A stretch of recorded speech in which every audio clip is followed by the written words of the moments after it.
Le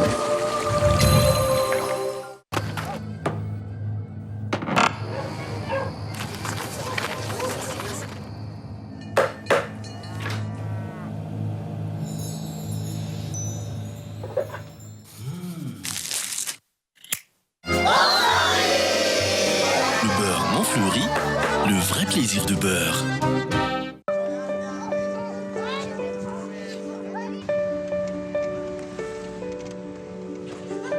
Femmes, nous voulons être nous-mêmes, libres et respectées. Femmes, tour à tour fortes ou fragiles, nous aimons. Femmes, nous profitons de chaque instant de la vie. Softex, pour nous, est tellement nous.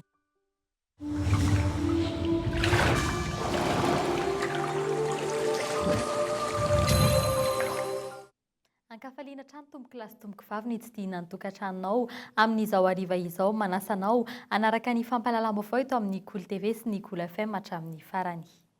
Ny mahakasika ny voka-pifidianana avy hatrany no mboantsika ny fampahalalam-baovao amin'ny tian'io ity. Fantatra fa efa matratra mandidina ny 700 ireo birao fandatsaham-bato nahazoana valim-pifidianana avy amin'ny senita hatramin'izao fotoana izao. Ao amin'ny Antso Atarby ao ny namana mpanao gazety Tovy Rakotondravony. Miarabanao Tovy Rakotondravony, inona no zamboary amin'izao hariva izao avy eny amin'ny Voameramalo tena misana ny fifidianana eny Alarby. Voka-bato voarainy izao fotoana izao amin'ny birao-pandatsaham-bato misy 920 sy 300. Ny tany Epifidy Voray sy Voasoratra anarana dia 420 sy 100 sy 700 sy Ray Alina sy Roetsy. Ny isan'ny Epifidy kosa ny 820 sy 700 sy 100 sy 4 alina sy Ray Hetsy. Ny Avato zany azo ao anatin'izany birao fandatsaham-bato izany, zany hoe ny Vato Manakery dia 820 sy 700 sy 400 sy Ray Alina sy Ray Hetsy. Mitarika ny kandida Robinson Jean-Louis amin'izao fotoana izao izay manana vato 920 sy 700 sy 100 sy 3 alina, zany hoe 720 faingo 320 isan-jato. Manaraka azy kosa ny kandida Rajonary Mampianina Hery manana vato 320 sy 200 sy 700 sy Ray Alina, zany hoe manana tambato 520 faingo 3 isan-jato. Aorian'izay ny larana fahatelo ny kandida Kami Vital izay manana vato 70 sy 700 sy 100, zany hoe 7 faingo 720 isan-jato. Manaraka kosa ny larana faefatra ny kandida ny Ajo Andrinanarivelo 7 amby 70 sy 200 sy 700, 8 faingo 10 isan-jato. Aorian'izay larana fahadimy ny kandida Ronald Ratsiraka manana vato 7 sy 700 sy 700, zany hoe manana tambato 9 faingo 120 isan-jato. Larana fahaenina ny kandida Edgar Razafindravà manana vato 320 sy 900, 5 faingo 80 zany hoe isan-jato izany vato izany. Larana fahafito Sara José manana vato 320 sy 700 sy 400, 4 faingo 230 isan-jato ny tany ny vato azy ny kandida ty. Larana fahavalo Andriamampiona Joseph Martin na idadafara moa ahafantarana maro azy 720 sy 700 sy 300 ny vato azony, zany hoe 3 faingo 220 isan-jato. Eo amin'ny larana fahasivy kosa ny kandida Pero Rajonarivelo manana vato 320 sy 320 am'zato sy 300, zany hoe 2 faingo 520 isan-jato. Niakatra kosa ny kandida David Son Depart ndatonga tany amin'ny larana 120 dia mitana ny larana fahafolo izy amin'izao fotoana izao izay manana vato 520 sy 700 sy 200, zany hoe manana tambato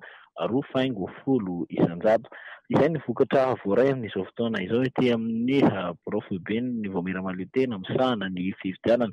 Efa natsaterina teo moa ny fivoarana izay vokatra izay izay somary misesisesy any amin'izao fotoana izao, satria raha ny vokatra eo am-pelantanan'ny senita amin'izao fotoana izao dia miisa 10 sy 500, zany hoe izy ity izay mbola anaovana ny fanamarera izay vao avoaka tahaka itony ataontsika teo itony zany. Izay no azo ampitana namana Hilda Asinjo. Isaorana ny mpanao gazety Tovy Rakotondravony nitondra n'izay fanampanazavana izay. Fa mbola eo amin'ny pejy ny fanisambato ihany namoraina tamin'ny alalan'ny fampiasana ny teknôlôjia vaovao ny fomba fanangonana ny fanisambato tamin'ity fifidianana filoham-pirenena ity. Arak'izany, vetivety dia tonga ao amin'ny senita foibe ireo procès-verbaux avy amin'ireo propim-pifidianana maro raha ny fantatra ho tohizana ho an'ny fifidianana manaraka rehetra ity fanampanazavana. Raom-pifidianana ray sy roa alina no nandrotsahan'ny malagasy ny vatony ka miandry ny procès-verbaux na ny antota taratasy nisy ny valim-pifidianana ny foibe aty amin'ny senita ary avy eo sy kanena ho alefa amin'ny alalan'ny internet makany amin'ny senita foibe tsy alarobia. Atonta ho taratasy avy eo ka aparitaka ho fantatry ny rehetra.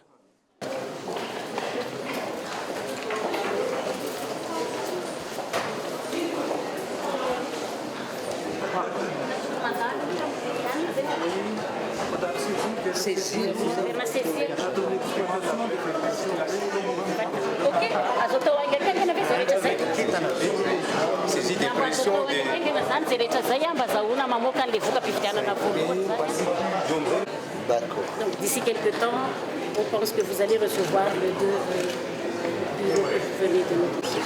Donc ceci, déjà, vous avez appelé. Et après, quand même, les vite à saisir, vous partez. Les amis, c'est la grosse. Les amis, c'est la grosse.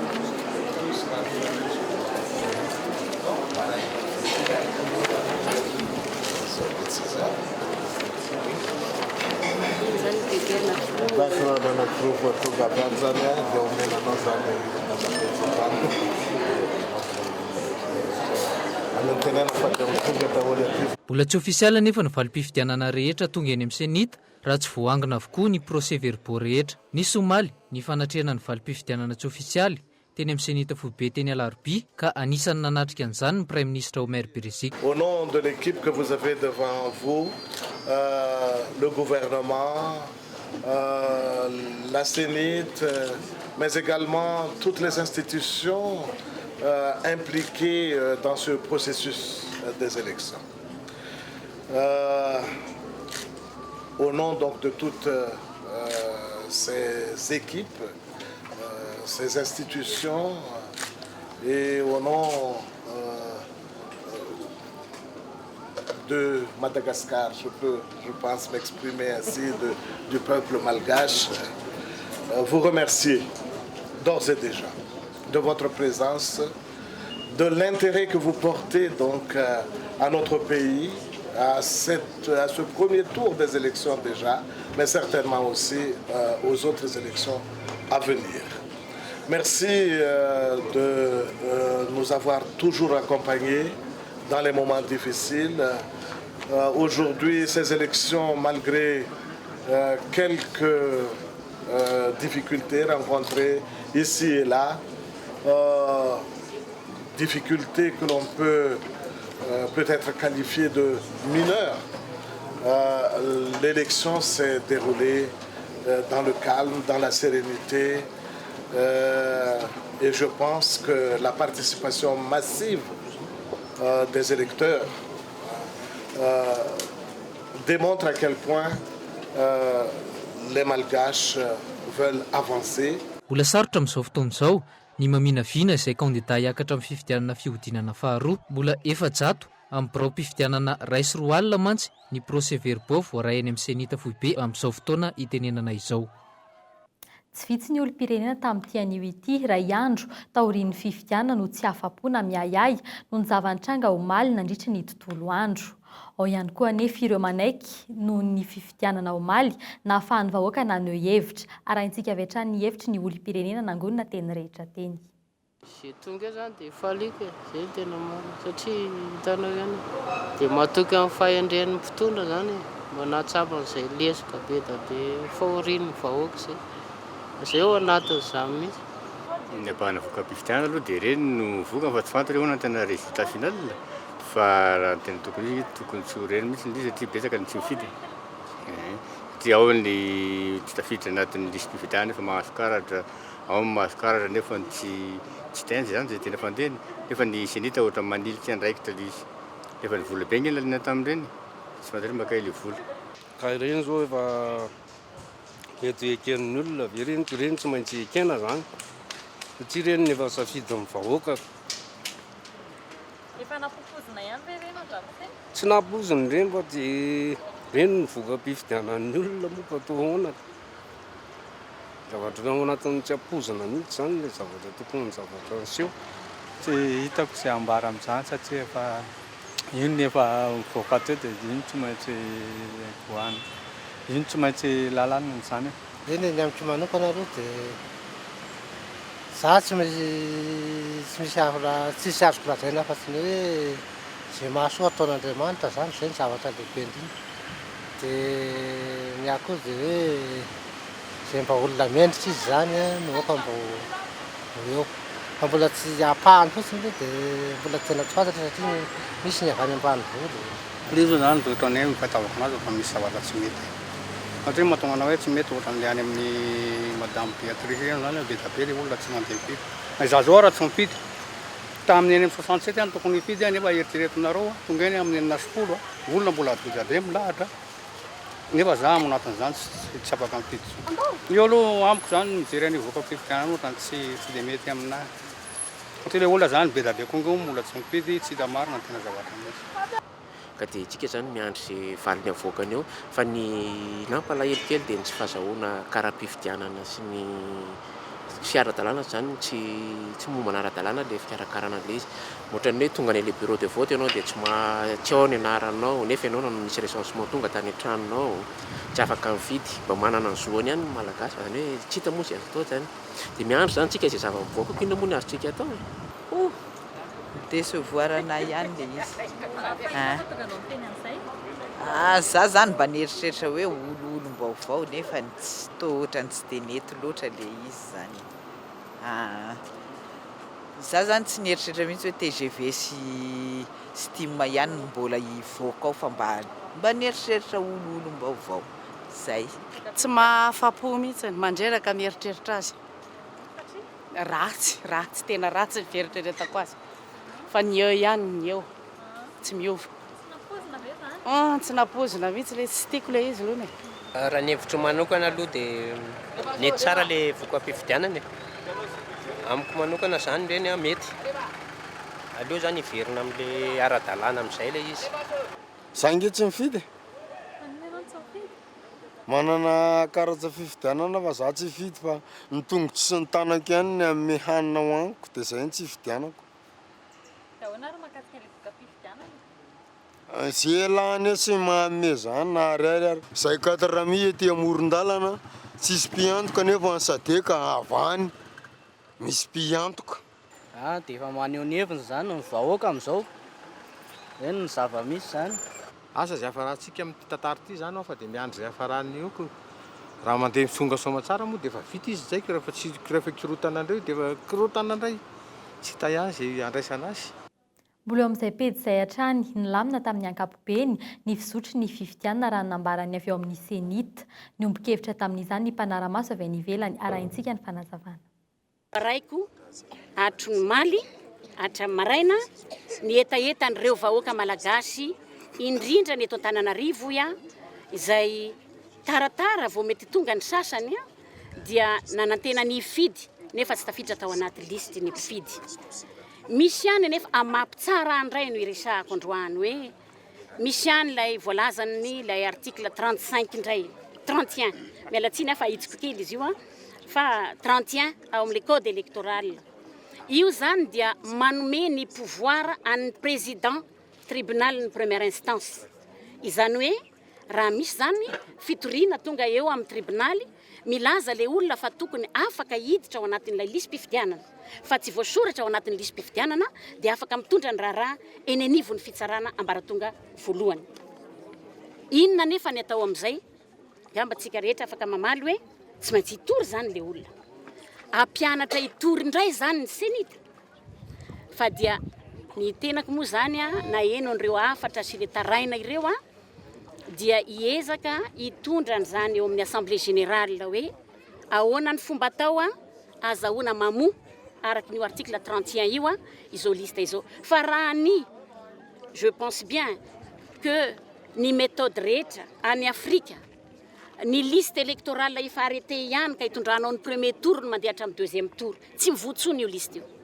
itsika malagasy nefany dia nanana pratika mety mahatsara azy ihany hoe mbola azo voaina ny lista 15 jours alohany anaovana ny deuxième scrutin ka izay zany no voalaza ny article 31 io dia ny hoe azo amoana ny liste io 10 andro alohan'ny fifidianana manaraka raha toka mamoaka décision ilay filohan'ny tribunal zany filohan'ny fitsarana ambaratonga voalohany ka azahoany senita mampiditra an'ireny olona reny anaty liste mpifidianana.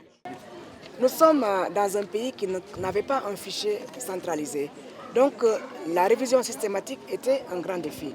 Nous sommes dans un pays où 40% des zones sont enclavées et où 1% des bureaux de vote ne sont accessibles qu'à marche à pied. Notre défi aujourd'hui, c'est de monopoliser tous les moyens dans les prochaines 72 heures pour que toutes les urnes des 20 000 bureaux de vote puissent être disponibilisées au niveau de Tananarivo. Maintenant, à vous, journalistes, de nous dire, et aux observateurs qui sont là et qui sont en nombre, on parle de 700 à 800 observateurs internationaux, de 4200 observateurs nationaux, de dire si la CENIT et ses partenaires ont répondu à l'attente de la population malgache. Ny teo amin'ny lafiny fandriam-pahalemana ihany koa dia azo lazaina olona ny tontolo andro ny fifidianana omaly. Io atoandro io no namoaka ny tatitra nataony teo anivon'ny fari-petit ny Gendarmerie eto Antananarivo. Fanadihadina. Analamanga, Itasy, Bongolava ary Vakinankaratra. Azo lazaina olona ireo faritra efatra mandrafitra Antananarivo ireo raha ny tatitra azo teo anivon'ny Gendarmerie Pirenena androany. Tsy misy na iray aza trangana tsy fandriam-pahalemana nanerana ireo faritra efatra ireo. Fa ny kipitsipitsiny teo amin'ny fandaminana ny fifidianana no saika nampisavorovoro ny birao-pifidianana sasany. Toy ny tao amin'ny faritra Anjomara Martinina Tsirabe, maro ireo olona nanao fitarainana satria maro ireo olona tonga mifidy saingy tsy nanana kara-pifidianana. Vokatr'izany, ny 100,000 olona tonga nifidy ihany no afaka nanao ny adidiny. Tetsakilan'izay dia tsikaritra omaly ihany koa fa maro ireo mpitandro ny filaminana ny fanaretsaka teny amin'ny arabe, na nandeha tongotra izany na nandeha fiara. Saika nahitana mpitandro ny filaminana avokoa ireo birao-pifidianana rehetra nanerana Antananarivo tamin'io andron'ny omaly io.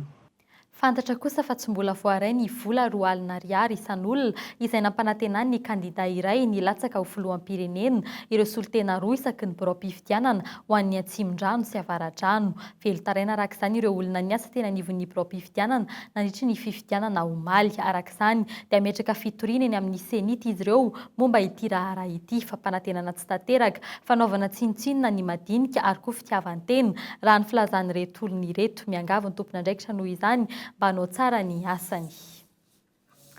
Fa ny lomijoro sy miaina ny finoana tara-pahazavana hitondra ny tontolo ho amin'ny tsara hatrany. Io ny teny filamatra ho enti miaina mahery ny 3 arivo ny mpikambana ao amin'ny fanilon'ny Madagasikara eto amin'ny diocèse Antananarivo. Tsy mifidy taona, fahavononana sy fahavitriana no ilaina, fifampizarana, fifankatiavana, fivavahana, fiara-mientana ary fandraisana andraikitra eo anivon'ny fiangonana, fijorona ho vavolombelona eo anivon'ny fiarahamonina, isan'ny fanabeazana atolotra ireo tanora tovovavy ireo izany.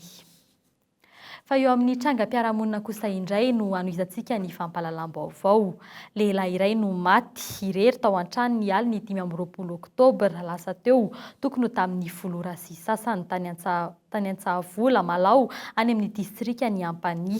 Nidina teny an-toerana ny dokotera nanao ny fizahana ka raha ny fantatra dia vokatra ny fisotroana zava-pisotro misy alikaola be loatra no nahafaty ity lehilahy ity. Efa natolotra ny fianakaviany ny razana taorian'izay raha ny tatitra azo teny anivon'ny Gendarmerie Pirenena. Fa hivadika eo amin'ny pejy ny fanatanjahantena kosa indray isika taorian'ny fifaninanam-pirenena basketball sokajy NA tamin'ny farany herinandro teo dia ambohi-piona ny mpitity taranja ity indray tetsy amin'ny kianja ny kolontsaina sy ny fanatanjahantena dia tsy mahamasina io tolakandro io nandritry ny All Star Gas ity faninana ity izay entin'ny federasiona anakatonana ny temple lalovana 2024 fanadihadina.